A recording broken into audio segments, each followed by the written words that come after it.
This is a CC Radio podcast. It was just the most massive thing I've ever seen. To tell you the honest truth, I thought, well, we're the only ones left on this planet. Something's happened. We've missed something here. The fear that went in me when I seen it was just like the feeling. I'd say it was fear, but I've never felt that feeling before in my entire life. It's a weird feeling, like you can't explain it when you don't know.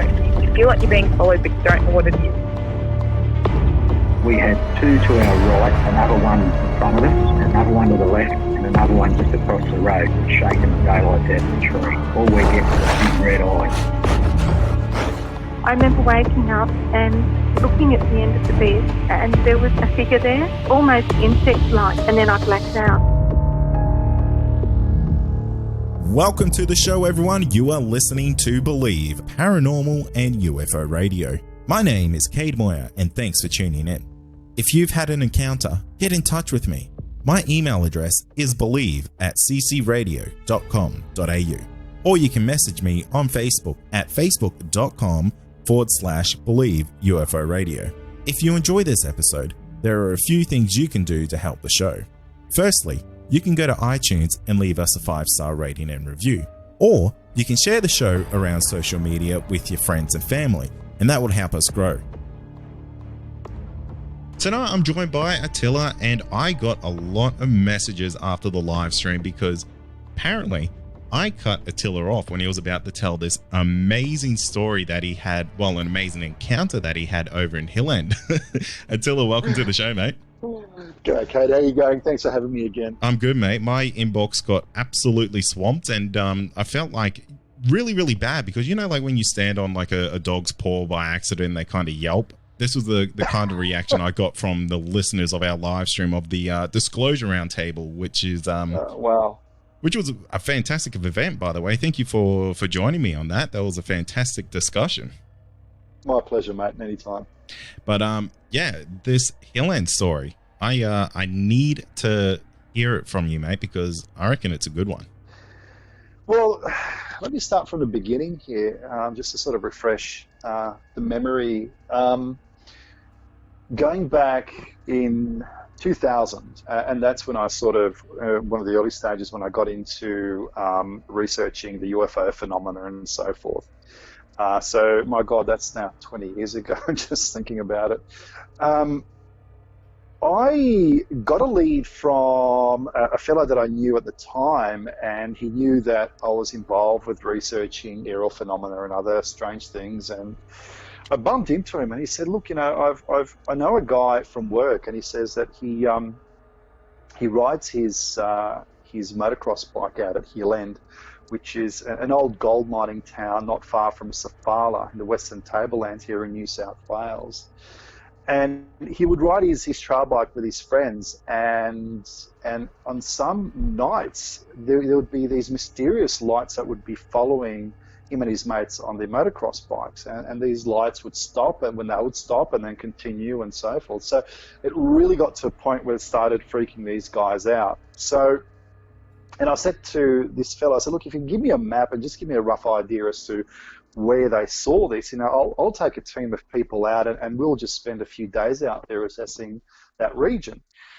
So he gave me a crude map, and in 2000 and I believe it was 2001 or 2002, we actually went out to Hill End, and we hired a 4-wheel drive, and we actually approached Hill End from the Bathurst end, and the road at the time was pretty rough. We hired an old Nissan Pathfinder, and we went on what's called the bridle track, and it's pretty hairy at places, but we actually got to the spot where this guy roughly drew his diagram, and we set up camp there. There was a few of us there, and the second night that we were there, things started to get real, and we started seeing lights in the skies buzzing around and everything else, and we were getting excited. And one of the guys had a 10-inch Dobsonian telescope. It's one of those telescopes that looks like a cannon, and he was actually able to point at one of the lights that was actually hovering in the sky, and it looked like one of those classical sort of dumbbell-shaped crafts. And funny enough, I actually took a photo of it with my video camera through the eyepiece, and it kind of came out. So it kind of sort of gives an idea as to what it looked like. But what really was intriguing that night, apart from all these mysterious lights, was this almost like an aurora borealis appeared on the dirt road. Now, this place, just to give you a quick idea, it's in a remote spot. It's off the actual bridle track. It had a really nice view there, so it's on a high point, but it's not a designated camping ground or anything. It's just a cleared area there, and the track kind of was below us. So, and it would actually turn on a 45-degree angle and go up the side of this mountain, which was full of trees. And as you drove up this part of the bridle track, it had trees on both sides, so it got pretty dark there. And this is where we saw this curtain of light, and there was this other guy with me, and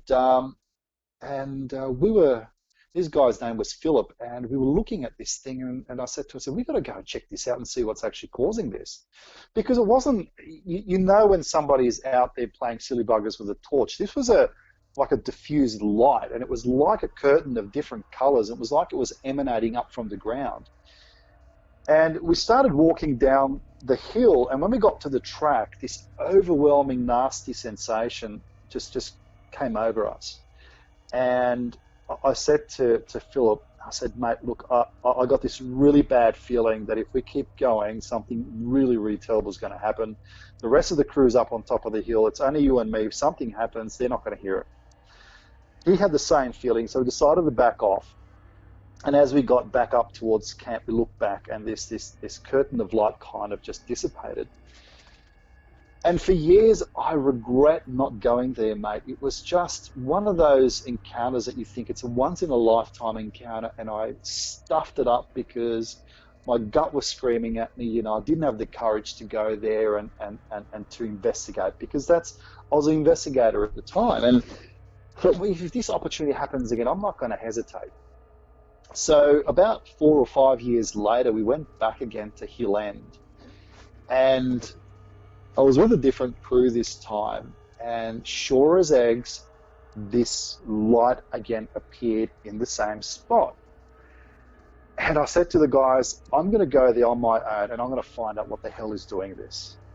So I gathered my courage. I had a CB radio with me, and I had a torch, and I had my trusty knife with me too. And I thought, you know, if something's going to come at me, at least I'm going to have something to defend myself. So this was in September, and it was probably about, between 10, 11 o'clock at night. And I'm going down there on my own, and this curtain of light, as I go down, it vanishes. And then all of a sudden, these guys are saying, look, there are some spots of light that are like flashes of light that are appearing on the side of the mountain, and we'll let you know when there's one directly next to you.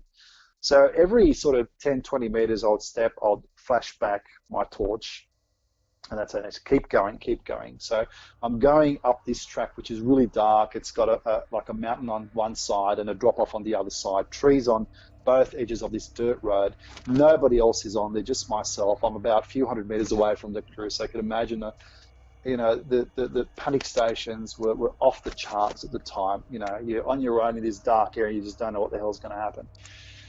So I'm going, and I'm flashing my torch back, and then they scream back into the radio. It's right above you, mate. So I'm looking up to my left, and that's where this mountain is, and I just start scrambling up in the dark with my torch, sort of strobing as I'm sort of wrapping hold of the rocks and trying to dodge all the shrubs and everything else. I'm getting my arm cut, and I don't care, because I need to find out what the hell is doing this. I'm going about a quarter of the way up, and it's a pretty steep ascent, and as I shine my torch forward, mate, I see this. It almost looked like it was in the shape of a kid, like a young child, and it was like had its hands or its arms pressed against its side. Its legs were very firm, like pressed against, like together. But it looked like it was hovering. And I dropped the torch and I picked it up, and this thing just started backing off up into the shrub. It wasn't walking, it just hovered up the mountain and went behind this scrub. And I'm radioing back and just sort of relaying to these guys, can't believe what I'm seeing, guys. I'm going to go find out and see what the hell this is. And I'm scrambling up this hill, and I'm facing this scrub where this thing went behind. And I didn't have any features, it was all black. And even though I had the torch on it, it was still all black, but it just didn't walk. It was just hovering, and it just hovered up this mountain with minimal effort, no effort at all. It defied the laws of physics. It was like there was no gravity at all for this thing. Anyway, here I am facing this scrub, and I've got the torch, and I've had my hand next to my side where my knife was, and my gut starts screaming at me again, and it says, "Mate, you go any further, you may not make it back out of here in one piece." And it just felt like an ambush, and the feeling was so intense that I just started shaking like jelly. And I said, "That's it. I'm heading back down the hill. I've seen enough. I don't want to go any further because I'm alone. If something happens here, the crew won't be able to find me." So here I am going down the hill, and I'm sort of flashing my torch back. I'm scrambling down the hill, and I get to the last footing, and I basically just trip over this big rock, and I'm falling probably about 1.5 meters to 2 meters. But as I'm falling, I'm turning around, and I've got my torch facing back to see if this thing is actually following me. And I just slammed the ground with this almighty bang, and just the air. I remember the air rushing out of my lungs, and I'm gasping for air. I'm sort of in this cloud of dust, and I'm just getting up, and I'm tasting dust. I'm not even tasting air. I'm coughing, choking. And I'm trying to radio back, but I'm not making any sense. So I'm just bolting back to base camp and just telling the guys actually what happened. It was a horrifying encounter, mate, because I don't know what the hell I was expecting to see, but I sure as hell wasn't expecting to see this. Mate, I got chills from you telling me that story. I would have crapped my pants. There's no other way of me saying that. That sounds terrifying. Yeah, I don't remember if I did. I think I was just so overwhelmed with adrenaline, whether or not I did crap or wet myself. But look, I mean, the thing is, you spend enough time out there, and I do spend a lot of time out there and searching for things, and especially now being, I refer to myself as an investigative journalist, being a documentary filmmaker. I still pretty much do what I did back in those days. The only difference is now is I search or research and investigate for a story, for a documentary film. But back in those days, I was still sort of at the early stages of filmmaking, and going on leads was a key thing for us, because where other people have claimed to have seen things, you want to go there and see what the hell is going on. And we've been, like, I've been to Hill End, probably, I think I went back there one or I think about probably twice after that. But that encounter was a hell of a thing. I've never in my life seen anything like that. I mean, I've seen a lot of weird stuff, but I've never seen anything like that. Mate, that's intense, because I can't believe that you saw that sheet of light 2 times in a row in the exact same spot. Yeah.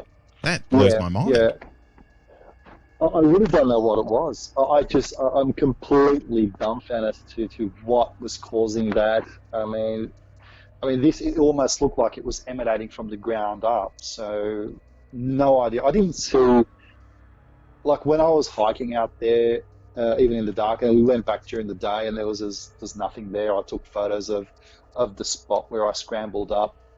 But there was no other structures out there. There was absolutely nothing out there that would have suggested that it would have been even remotely possible for something, some kind of man-made object or something that we know of that is conventional in nature, that would have, emitted such a light like that, and then lead into an encounter of such a kind afterwards. Yeah, it's really, really puzzling and super interesting, because did you ever ask any of the locals if they've encountered anything like that in that area?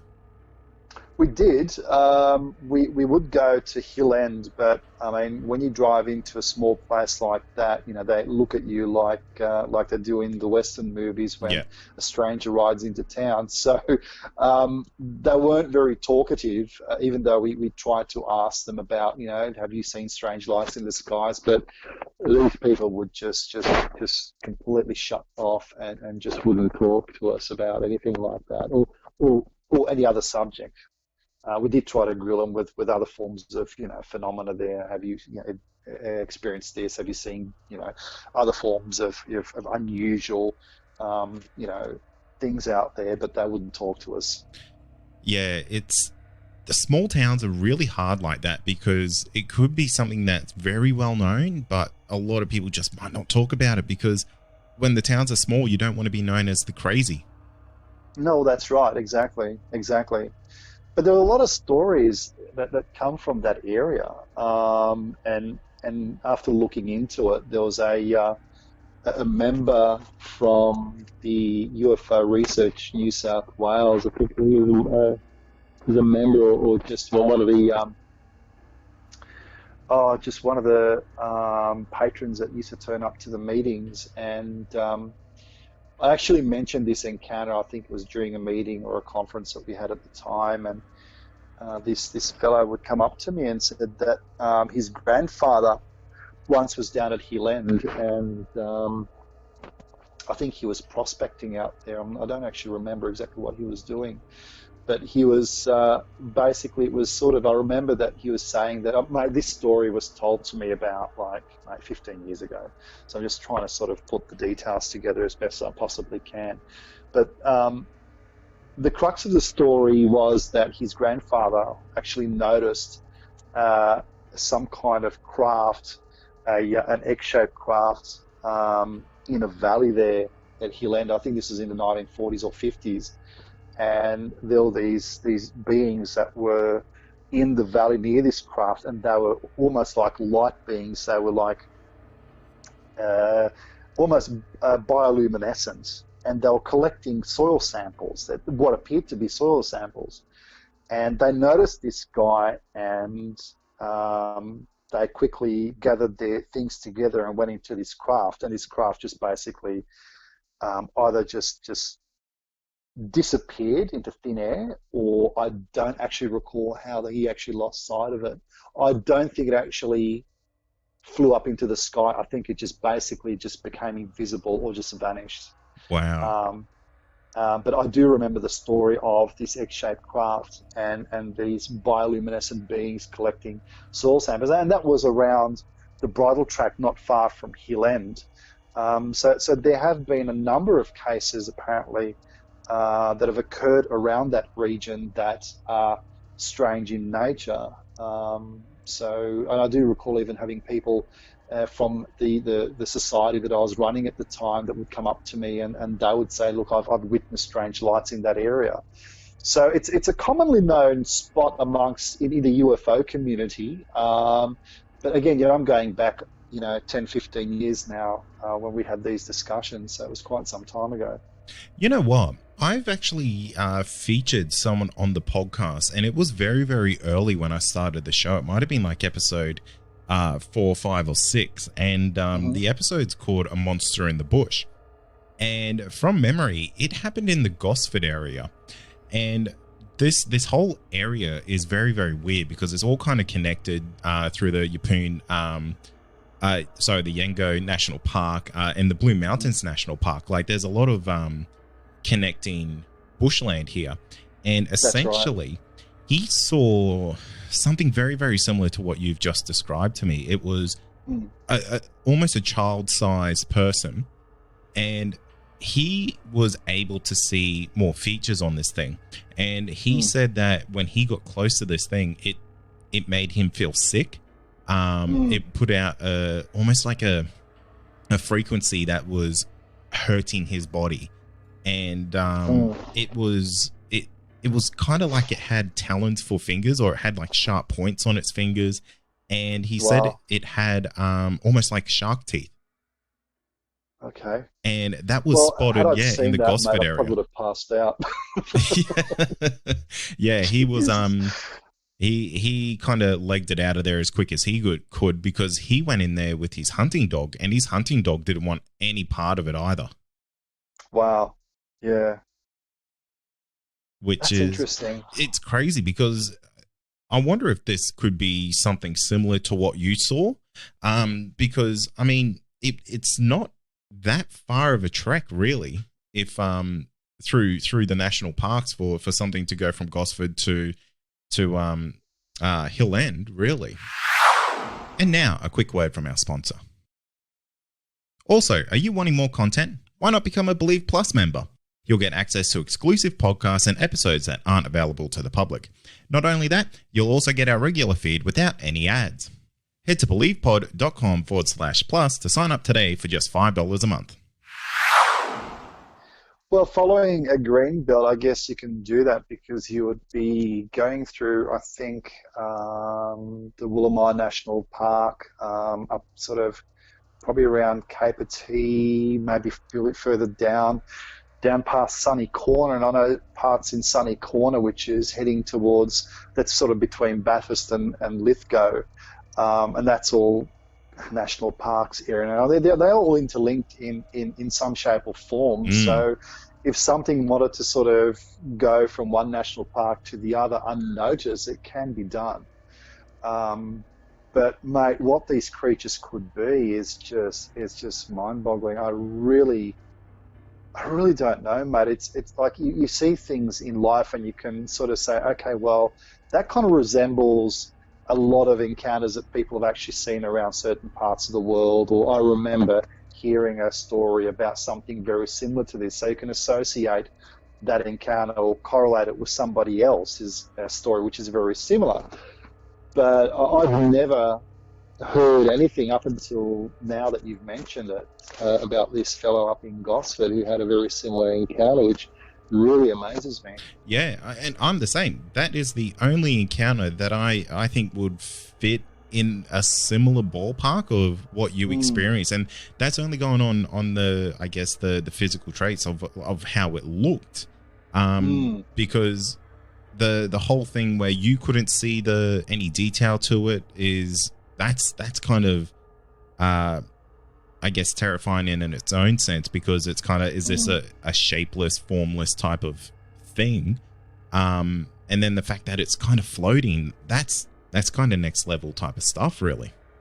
It is, and it was very spindly too. I remember it being very sort of like a very sort of, I wouldn't say gaunt, but very spindly. It was very sort of, the limbs were fairly long, and it wasn't ape-like or anything like that. It definitely resembled a child human, but longer arms and longer legs and very, very spindly.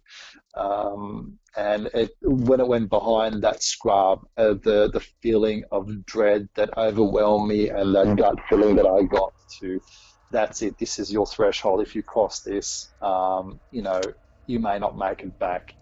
Something is going to happen, and it's not going to be very pleasant. And that just scared the hell out of me even more.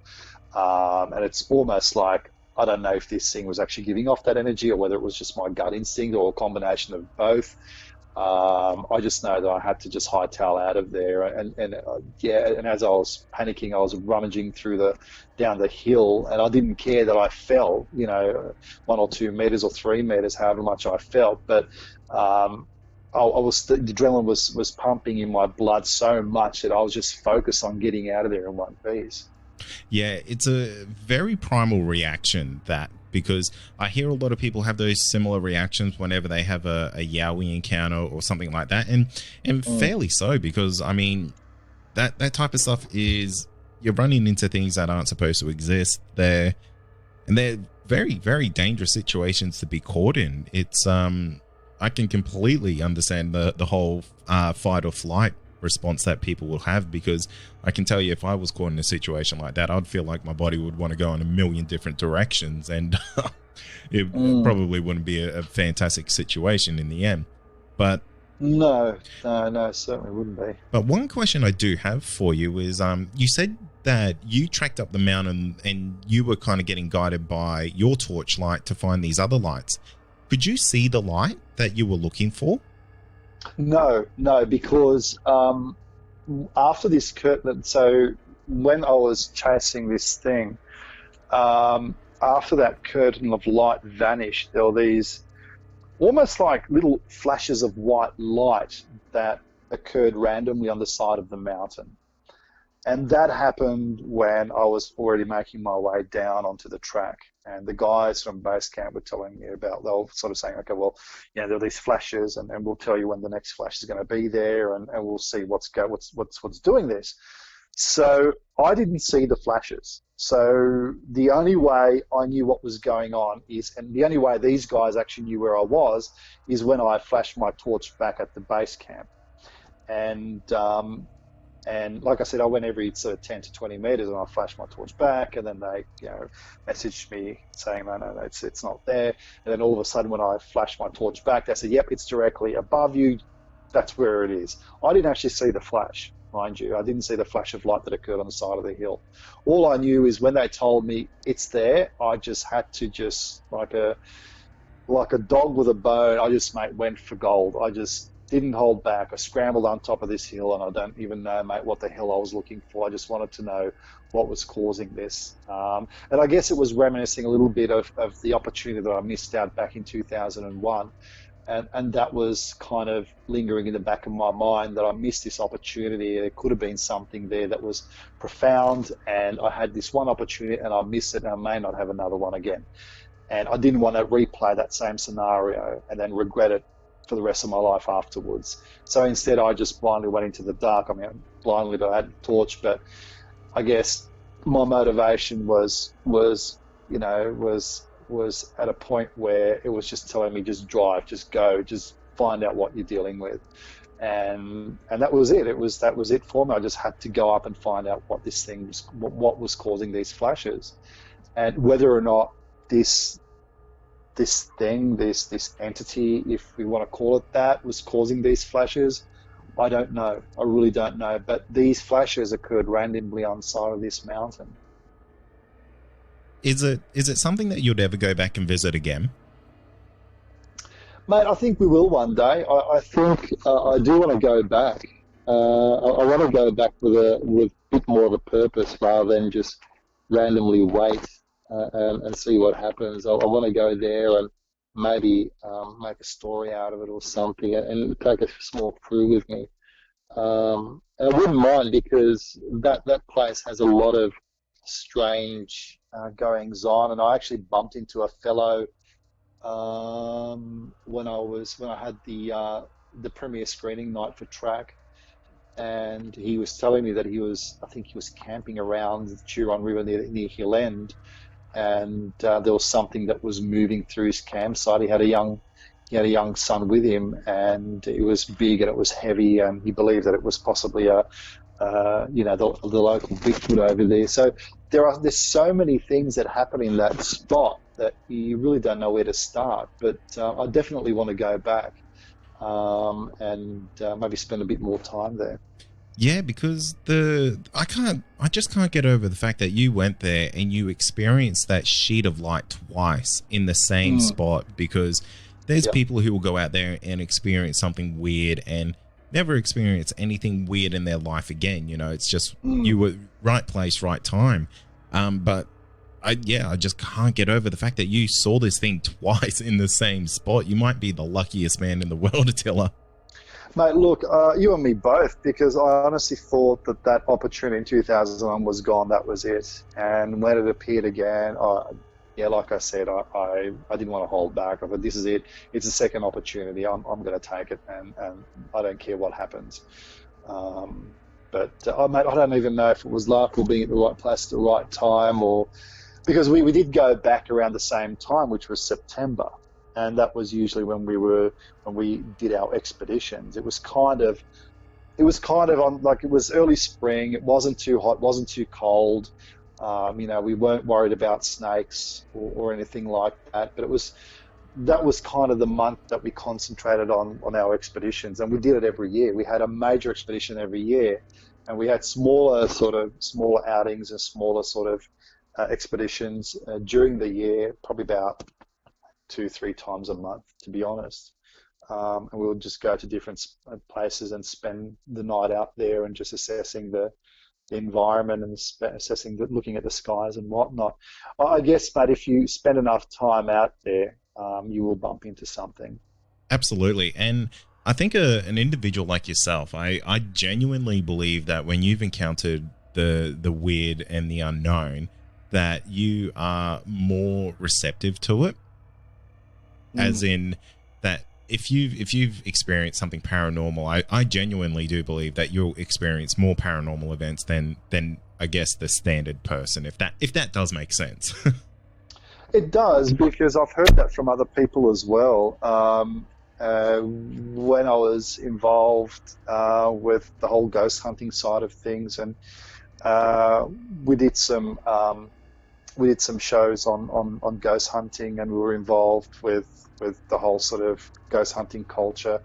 And yeah, when you discuss things like this with people, and people will tell you that, yeah, look, it's almost like one person actually described it to me. Once they see you, they know who you are, and then it'll just keep happening over and over and over again. That's a good way of putting it. Yeah, it's almost like, I think I heard something similar from the movie Constantine. Once they see you, they know who you are, and they'll just keep coming back at you. I think there's an element of truth to it, and I think you're probably on the ball with that, Kate, because I've heard this same expression from a number of people over the years, and it also helps going into the right places too. But a lot of these people would go back home after spending a lot of time, investigating so-called haunted locations, and their houses would all of a sudden, the atmosphere would change inside the house, and they would have things happen within their own houses where before nothing actually happened. So it's almost like you're inviting this I don't know, this other aspect of reality into your own world. And once you reveal yourself to them, they'll reveal themselves to you, and it just keeps happening over and over again. And it's enough to drive people nuts. I've heard stories over the years of people just absolutely losing their mind because they were experiencing things that were so shocking that they just couldn't deal with it anymore. Yeah, honestly, half the people that come on this podcast, I don't know how they really go on living a normal life, because some of the things that I've heard people encounter are genuinely terrifying, and it's enough for you to almost question like what's real and what's not in this world anymore. Because I've heard stories of demons throwing, or demonic type things throwing people across rooms, and it's just like, mate, how do you go back to a normal life after that? You probably don't. No, it's very hard. And then, like you said, the veil of reality becomes very vague at best. You don't know what's real anymore and what's not. You don't know, if you're hallucinating, or you don't know if you're dreaming. It's just, everything changes. Your perception of reality changes, and it's almost like you're walking around in the dream world half the time. Not that you feel drugged or anything like that. It's just I don't know. It's really hard. I think it's very, very hard to describe it. Describe this feeling, this sensation. I think that the listeners who actually have been privy to this and would know exactly what I'm talking about, who've experienced, a lot over their lives, I think that they'll understand exactly what I'm talking about. But it is on the lines of what you're saying. It is. It just, things just kind of blend together, and the abnormal all of a sudden becomes normal for you.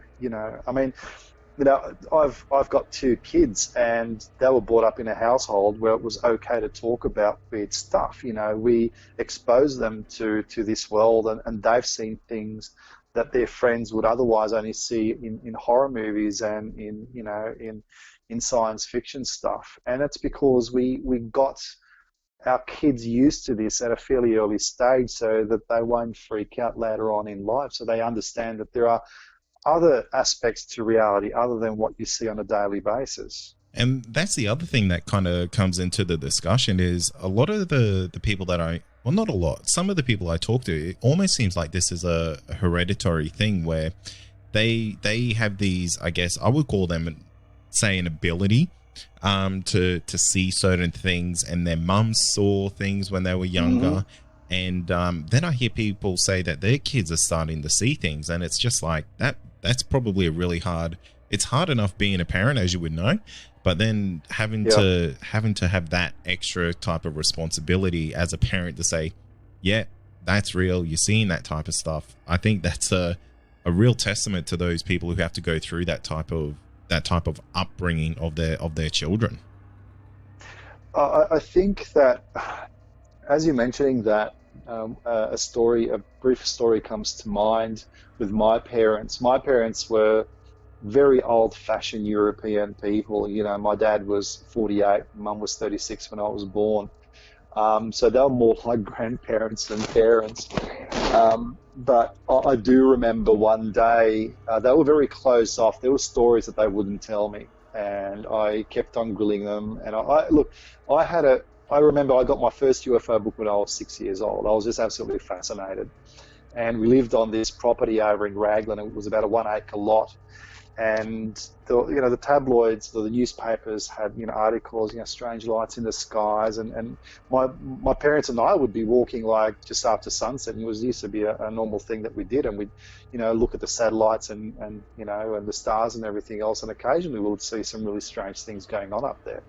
And I remember one day my mum in the backyard, and she was waving her fist into the sky and cursing at them.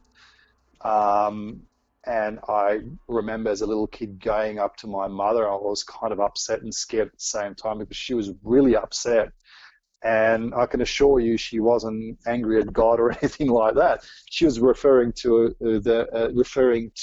whoever she was cursing at and sort of waving her fist at was them. And I tried to, talk to her about it, and she wouldn't tell me, and my father wouldn't tell me. Oh, and wow. I've lost my parents. I lost my mum in 2000 and my father in 2005, so I never actually got to find out what this thing was, because they knew something that they never told me. That's really unfortunate. That could have been something groundbreaking for you. It could have been, mate. I think it could have put a lot of pieces together for me in this confusing puzzle of life that we call, or that I would call them, because there's obviously something going on there. There was a reason why my parents bought these books for me, and it was just strange for parents to buy this kind of stuff for their kids at the time, and it wasn't just one book. I had quite a few books, and they knew that I liked this stuff, so they kind of liked entertaining the idea that I liked it, that I knew more about it than your average kid at school, but they wouldn't talk about it. And we would see, we would be watching the skies. I remember we'd be walking out, and there was this satellite that we'd be watching, and the satellite would stop and do a 90-degree turn and just shoot off. Oh, wow. That's not a satellite. And I'm looking at my dad and saying, wow, did you see that? And he'd say, yeah. He says, it's not a satellite. And he just kept walking. It was just, it's just like an everyday thing. Really, Dad? Wow. Okay, cool, okay. And we'd be sitting out in our front yard, I'd just be looking at the skies and just waiting for these things to turn up. And I just had a really, really strange childhood, mate. And there's a lot of stuff that I don't remember. But there's a lot of stuff that I do, and these are some of the elements that I do remember that have sort of, I guess, remains a mystery for the rest of my life, and I will never kind of find the answers to. Well, mate, it's I tell you what, I think you got a life that a lot of people would be envious of, because I think the encounters that you've had, people will search their entire lives for a fraction of it, and I guess the life's journey for you has been very, very, I guess, paranormal and UFO filled, and I think that's kind of fantastic in a way, and absolutely terrifying in many others. Yeah, it is. It's been a really odd journey. And look, I'm just looking forward to what else life kind of throws at me, because it's one of those things that I'll just keep doing this until my life gives in and that's it. I can't do it anymore. But I just keep going until I don't know what the end result of all this will be, and I don't know what kind of drives me, but I just know that there is an inner drive, and I just want to keep doing it. And just like yourself, it's sometimes you don't need a reason to do something. Sometimes you just have this inner drive that's just telling you to keep going, and it doesn't necessarily need to make sense. It's just there, and you just do what you have to do.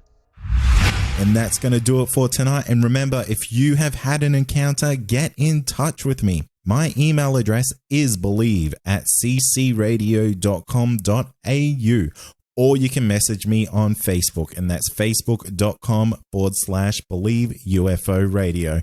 Until next time, stay safe, and you've been listening to Believe Australian Paranormal and UFO Radio.